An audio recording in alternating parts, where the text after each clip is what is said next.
तो आज के वीडियो में बहुत ही ज्यादा मजा आने वाला है क्योंकि आज के वीडियो में हमारे पास है बलून और इस बलून को फाड़ने के लिए हम यूज में लेंगे थोड़ा सा पेट्रोल।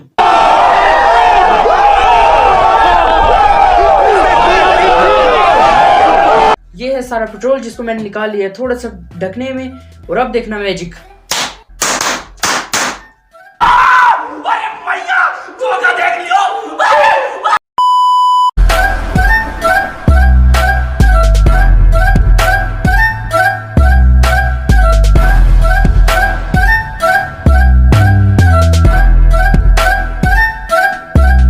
इन सब पे भी पेट्रोल का ड्रॉप गिर गए थे इसीलिए सारे एक साथ फट गए।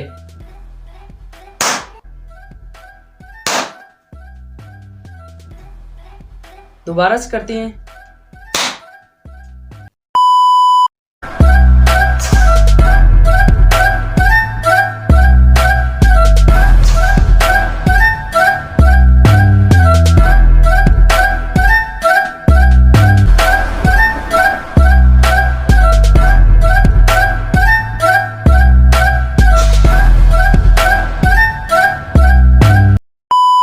लगे आपको हमारी ये वीडियो और अगर अच्छी लगे तो इस वीडियो को लाइक करना मत भूलना। जल्दी जल्दी करो चैनल को सब्सक्राइब ताकि सिर्फ न्यू लेटेस्ट वीडियो आप तक जल्द से जल्द पहुंच सके। अल्लाह हाफिज।